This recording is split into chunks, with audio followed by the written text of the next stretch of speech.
You have to remember that those who were delegates to the Constitutional Convention were steeped in history. They knew the Roman story of the rise and fall of the Roman Empire, the Greek city-states, and you have to know your history to write something like this, the Constitution, and recognize the necessity for checks and balances and the rights of people. That goes all the way back to the Magna Carta, doesn't it? Thank you very much, Brother Barry. It's a great opportunity for me to talk about the Constitution of the United States. It is an inspired document. We are in particular referring to President Oak's great talk on the Constitution. There are several things that are really interesting about this title. Defending, first of all, he says, defending our divinely inspired Constitution. So it's first of all a call to action for us to defend the Constitution of the United States. And brothers, it needs defending. It needs defending because so frequently the Constitution has been violated. We have just gone through a pandemic where the Constitution was shredded, and there were numerous cases that went to the Supreme Court because overweening government officials ignored what it said in the Constitution. There are cases where governors violated, they just totally ignored what the legislature had already written into law. So this is an important issue. You'll notice President Oakes also says our divinely inspired Constitution. It's not just American. He was referring to constitutional principles that are universal and apply to other countries as well, and he emphasized some of those. President Oakes is a friend of mine. I've known him. We crossed swords when I was the editor of the student newspaper, the Daily Universe, and he was president of BYU. So we've maintained a friendship. And after he gave this speech, I had a chance to spend some time with him. And I said, so what is your favorite part of the Constitution? And it was interesting, his answer said, well, I don't have any particular favorite part, but the 5 principles that I outlined in his talk, that kind of represents my favorite, if you will, of the Constitution. So, Brother Barry, you're going to talk about those 5 principles. So keep that in mind, that President Oakes felt that these 5 principles were really important. Now, there are 2 scriptures in the Doctrine and Covenants. I'd like one of you to reach out to Doctrine and Covenants section 98, verses 4 through 10, and read that. And then someone else can read Doctrine and Covenants section 101, verses 76 through 79. So let's first, if someone could read Doctrine and Covenants 98, verses 4 through 10, and then if someone else can be prepared to read Doctrine and Covenants 101, verses 76 through 79. Who has the first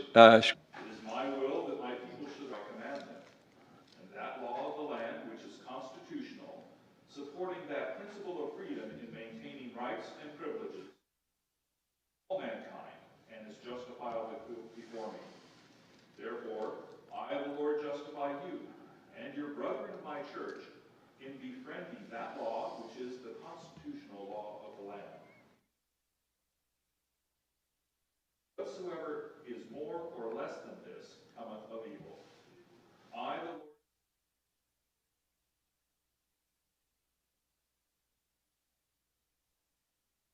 Lord, nevertheless, when the wicked rule, people mourn. Wherefore, honest men and wise men should be sought for diligently, and good men and wise men you should observe to uphold. Otherwise, whatsoever is less than these cometh of evil. So there's some pretty profound things that are stated in these 7 verses. One of the things that's interesting is that that this is universal. It belongs to all mankind. Notice in verse 5 it says, it belongs to all mankind, not just Americans, all mankind, to maintain rights and privileges. So the things that we have, like in the Bill of Rights, the Bill of Rights has been imitated in many countries, but not all. The First Amendment, yes. Freedom of religion, freedom of the press, freedom of peaceful assembly. Boy, that was violated a lot last year.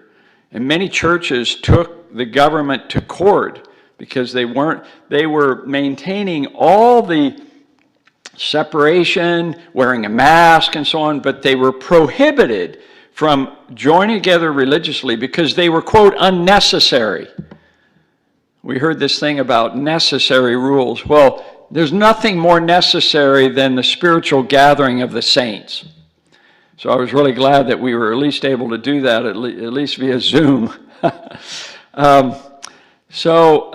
It belongs to all mankind, and President Oaks makes a very big point about that. This is not just an American Constitution, but it applies to everybody. The other thing that's really interesting is twice it says that anything that cometh either more or less of this cometh of evil. And a lot of constitutional people, Brother North or President Barry can comment on this. What does that mean? I think it means balance. The Constitution is a balanced document. It's not anarchy. It's not saying no government at all. And it's not totalitarianism. It's not the state does everything. It's kind of right in between, isn't it? It's Article 1, Section 8 of the Constitution gives all the things the government has the power to do. The power to tax, the power to print money. There's a whole list of things that government has the power to do in Section 8 of Article 1 of the Constitution. But then there's Articles 9 and 10 that say, but you can't do this, and you can't do this, and you can't do this. And the Bill of Rights even emphasizes what government can't do. Because government is a dangerous servant and a fearful master. George Washington was alleged to have said. So a dangerous servant and a fearful master. Isn't that a wonderful description and we've seen abuses of government in the past. Nazi Germany, a classic example, the Soviet Union, where people's rights were suppressed. Millions of people died because of it. So the Constitution is really important, and it's in the middle. It's balanced. It's not right and left. It's in the center. And that's really a powerful thing. And then he says, the Constitution, I the Lord make you free, and nevertheless the wicked rule, the people mourn. Honest and wise men should be sought for diligently. It's so difficult to run for office today that most honest men and wise men choose not to run. That's the sad commentary about today's world. I thought of running for office, but I thought, oh my gosh, who knows what they're going to come find in the skeletons in the closet, right? It's a little bit scary. And so, fortunately, there are a few people that have run for office.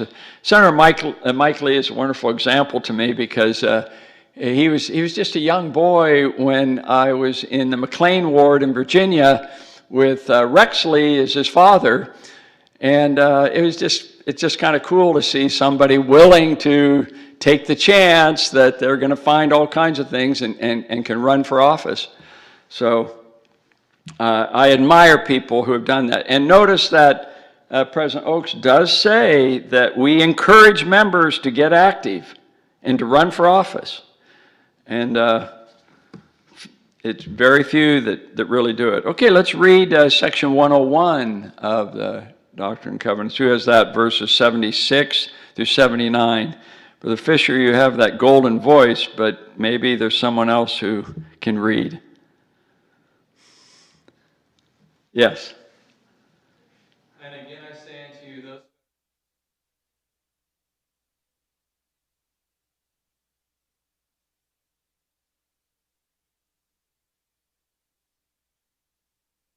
laws and constitution of the people which I have suffered to be established.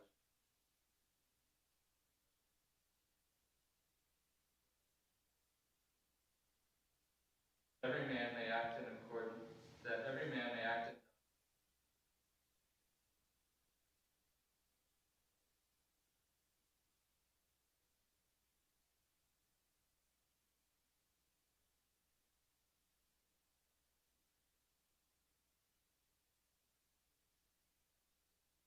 And then verse 80. And for this Yeah. purpose have I established the constitution of this land by the hands of wise men whom I raised up.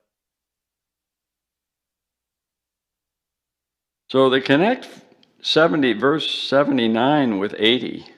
And what's really odd is, of course, the original Constitution included, they punted when it came to the issue of slavery.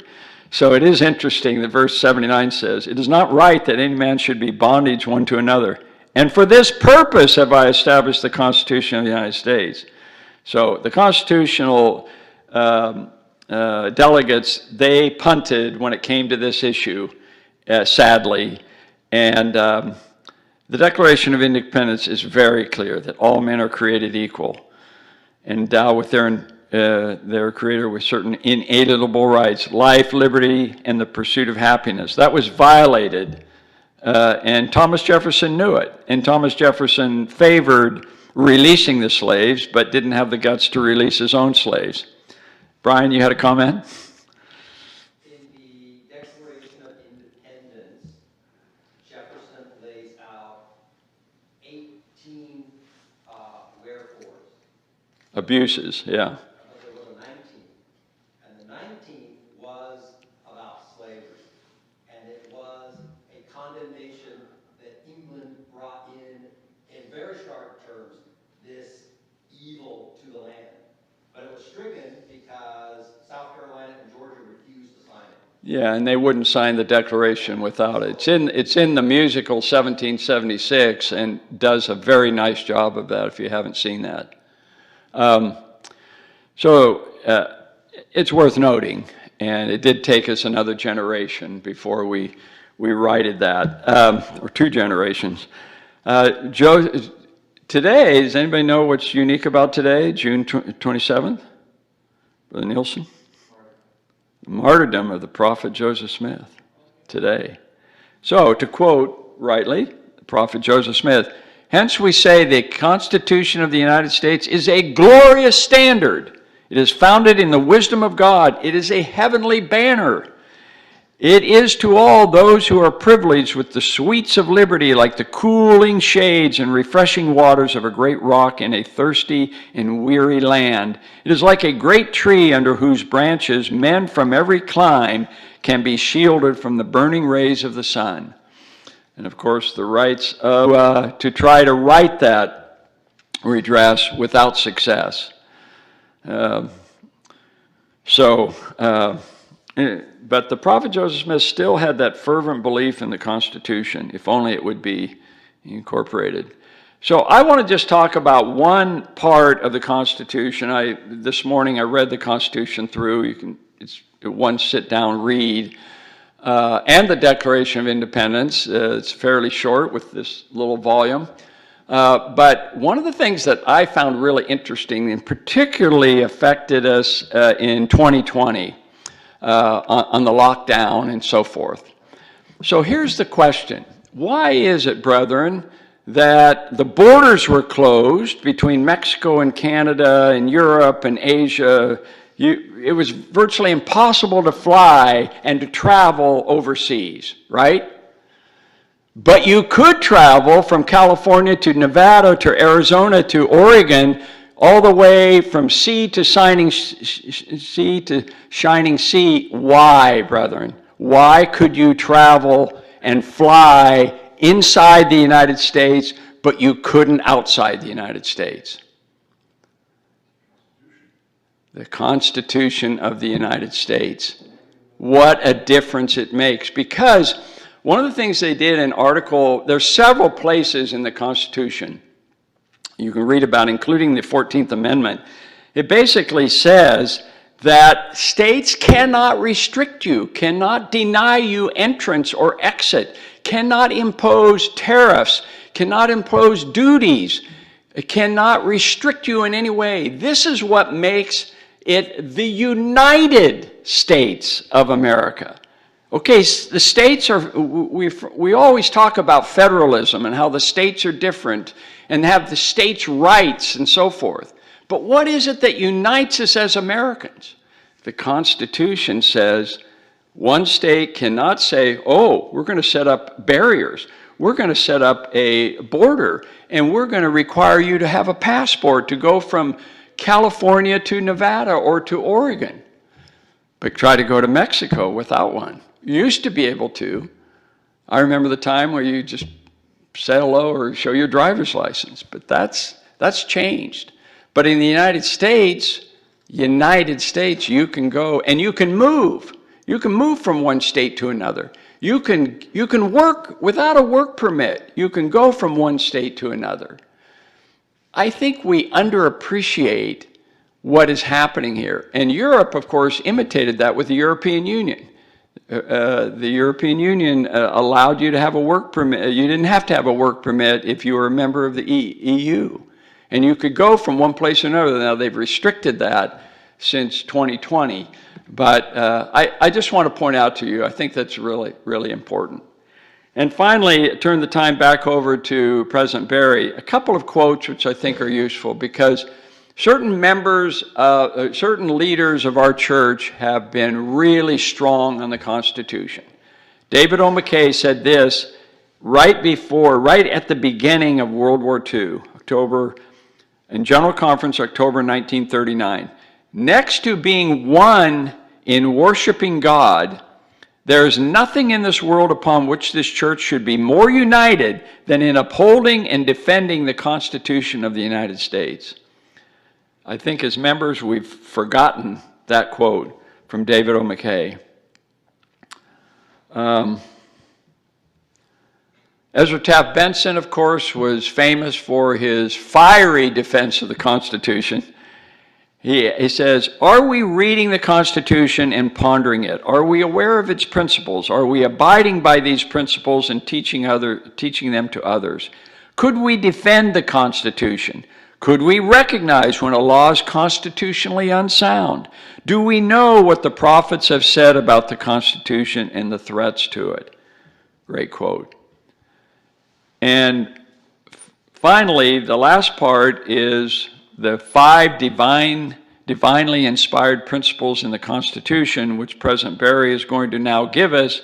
But I just wanted to bear you my testimony that I've taken to heart this commandment for us to defend the Constitution of the United States. So while I have not run for office, I do a conference every year called Freedom Fest. We usually meet in Las Vegas. We have thousands of people who come and want to learn from each other and defend liberty and celebrate liberty. I think it's really important.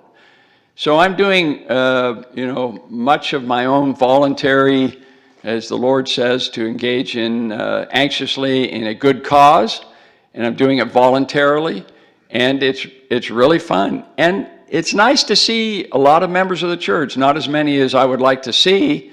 One of my friends of mine, Craig Christensen, who was the budget director of the church, showed up at my conference, and he came on a regular basis. And I said, are you spying on me, or are you just coming here to enjoy the sessions? He said, just to enjoy the sessions.